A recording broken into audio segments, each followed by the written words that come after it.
ప్రత్యేకించి అది మీరు చూడొచ్చు, వీడియోస్ లో కూడా చాలా సర్క్యులేట్ అవుతుంది, సోషల్ మీడియాలో కూడా చాలా భయంకరంగా ఉందన్నమాట. అది ఒకసారి మీకు ఒకసారి చూపిస్తాను నేను ఆ వీడియో.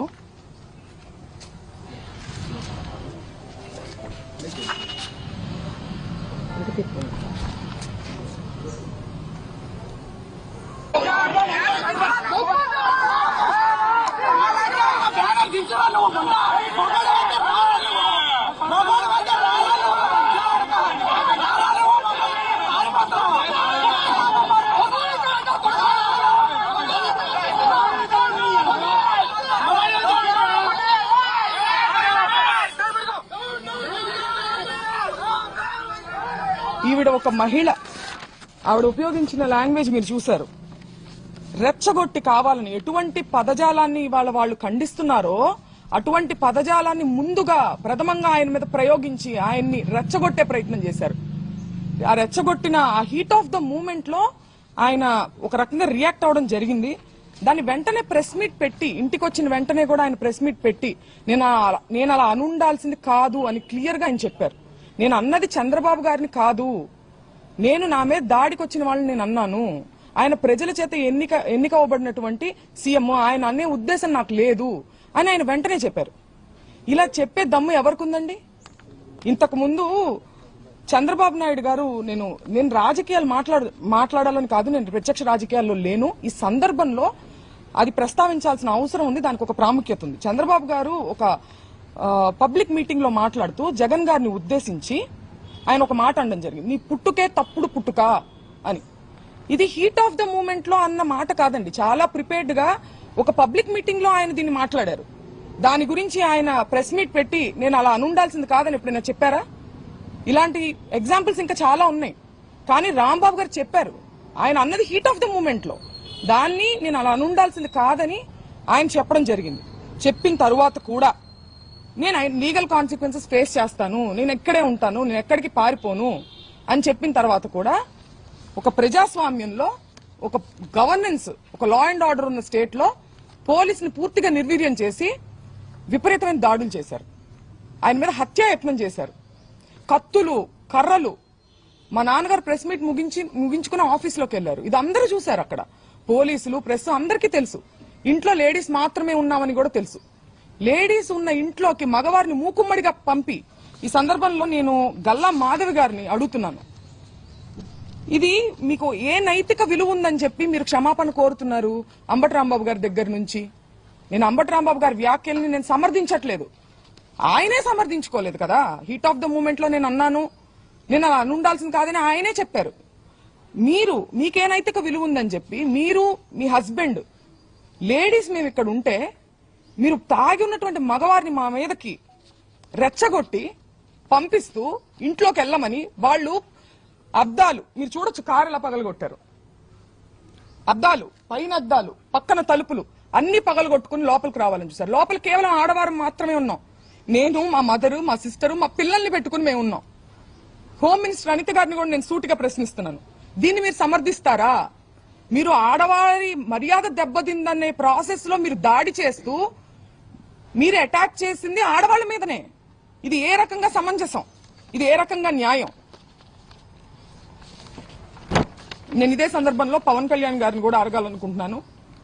కాపు సామాజిక వర్గంలో నేను పుట్టినందుకు చాలా గర్వపడుతున్నాను. అయితే ఇవాళ మీ బలం చూసుకొని కాపు కులస్తులందరూ ఆళ్ల పట్లే ఉన్నారు అనే ఒక బలాన్ని చూసుకొని ఇవాళ కాపు మహిళలమైన మమ్మల్ని తిడుతూ, కాపు అనే కుల ప్రస్తావనతో పాటు బూతులను జోడించి, లకారాలు జోడించి మమ్మల్ని తిడుతూ స్త్రీలని మా ఇంటి మీద దాడి చేసి ఇవన్నీ పగలగొట్టారు. దీనికి పవన్ కళ్యాణ్ గారి బలము అడ్వాంటేజ్ గా తీసుకున్నారు వాళ్ళు. కాబట్టి పవన్ కళ్యాణ్ గారు బాధ్యత వహించి దీన్ని ఖండించాలి. తల్లులందరికీ ఉన్నారండి. రాంబాబు గారు తల్లిని మీరు ఎప్పుడైనా చూడొచ్చు, ఆయన ఎప్పుడు ఒక బార్డర్ క్రాస్ చేసి అసభ్య పదజాలంతో ఏది మాట్లాడరు. మాట్లాడినప్పుడు క్షమాపణ చెప్తారు, లేదంటే నేను అలా ఉండాల్సింది కాదని కూడా చెప్పారు. మీ తల్లిని అన్నది ఎవరు? పవన్ కళ్యాణ్ గారు. తల్లులనే సాంప్రదాయం ఎక్కడుందో మీ మనసుకు తెలుసు. పురంధేశ్వరి గారు మాట్లాడుతూ చంద్రబాబు నాయుడు గారు తల్లిని అన్నారని చెప్పి ఆవిడ అన్నారు. నేను చూశాను ఆ వీడియో. నేను ఒక మహిళగా అడుగుతున్నాను, చంద్రబాబు నాయుడు గారు జగన్ గారిని మీ పుట్టుకే తప్పుడు పుట్టుక అని అన్నారు. ఇందులో జగన్ గారి తల్లిని అన్నట్టు కాదా? దీని గురించి ఆవిడ అభిప్రాయాన్ని చెప్పాలి. దీన్ని కూడా ఆవిడ ఖండించాలి కదా.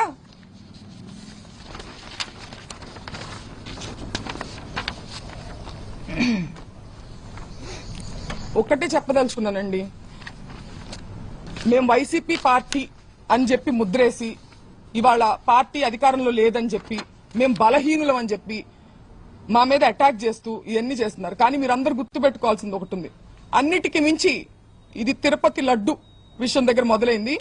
మేము అన్నిటికీ మించి మా నాన్నగారు దేవుడు పార్టీ నిజాన్ని మాట్లాడారు. దాన్ని డైవర్ట్ చేసేదానికి ఆయన క్షమాపణ చెప్పినప్పటికీ కూడా ఇటువంటి దాడులు చేసి భయపెట్టి ఆయన దేనికి భయపడరు కాబట్టి ఇంట్లో స్త్రీల మీదకి వెళ్తే ఆయన భయపడతారనే ఒక చీప్ టాక్టిక్ ని ప్రదర్శించి ఇవాళ మా ఇంటి మీదకి వచ్చారు.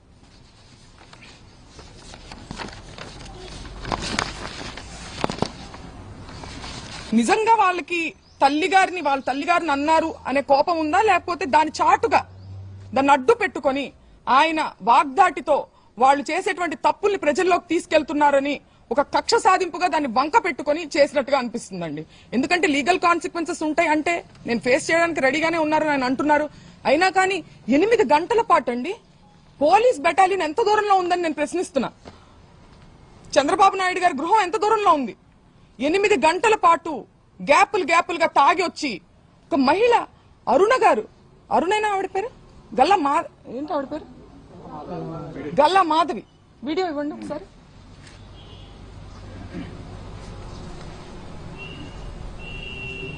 ఈ రోజు మేము ఖచ్చితంగా దాడికి దిగబడ్డాము. మేమందరం కూడా ఈ రోజు మేము ఖచ్చితంగా దాడికి దిగబడ్డాము. మేమందరం కూడా ఈ రోజు మేము ఖచ్చితంగా దాడికి దిగబడిందంట ఆవిడ. ఈ రోజు మేము ఖచ్చితంగా దాడికి దిగబడ్డారంట ఆవిడే చెప్తున్నారు. ఎవరి మీద దాడికి దిగబడ్డారు? మహిళల మీద దాడికి దిగబడ్డారా? మహిళలతో ఇది సమంజసమా? మహిళల కోసం పోరాడుతూ ఆవిడకి నేను ఒక్కటే చెప్తున్నా, మీకు కుటుంబం ఉంది, మీకు పిల్లలున్నారు, మిమ్మల్ని పావుగా ఉపయోగించుకుంటున్నారు. మిమ్మల్ని ఏ ఎమ్మెల్యేలు అయితే మిమ్మల్ని మా ఇంటికి పంపించారో వాళ్లే రావచ్చు కదా. వాళ్ళు రాకుండా మిమ్మల్ని పంపించారంటే మిమ్మల్ని బలి పశువుని చేస్తున్నారు. 40 ఏళ్ల రాజకీయ అనుభవం ఉంది మా నాన్నగారికి. నా చిన్నప్పటి నేను పుట్టిన సంవత్సరానికి ఆయన ఎమ్మెల్యే. నా చిన్నప్పటి నుంచి నేను రాజకీయాలు చూస్తున్నా. ఎన్నో గొడవలు చూసాం, పోలీసులు చూసాం. కానీ ఇంత నీచమైన రాజకీయాన్ని ఎప్పుడు చూడలేదు. నేను గల్లా మాధవ్ గారికి చెప్తున్నా, మీ కుటుంబం లేదా? మీ భర్తతో సహా వచ్చి స్త్రీల మీద దాడి చేశారే, మీ కుటుంబం లేదా? మీకు పిల్లలు లేరా? మిమ్మల్ని ఎందుకు పంపించారు? మిమ్మల్ని బలి పశువుని చేస్తున్నారు. వాళ్లే రావచ్చు కదా, మిమ్మల్ని పంపించిన వాళ్లే జనాన్ని వేసుకుని రావచ్చు కదా. ఆలోచించుకోవాలి. మీ మనస్సాక్షిగా వదిలేస్తున్నాం దీన్ని.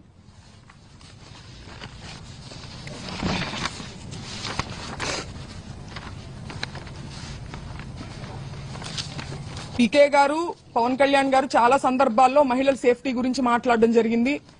మహిళల యొక్క అభివృద్ధి గురించి, సేఫ్టీ గురించి ఆయన మాట్లాడారు. ఇది ఏం సేఫ్టీ అని నేను అడుగుతున్నా ఇవాళ ఆయన. మీ బలం చూసుకుని కాదా,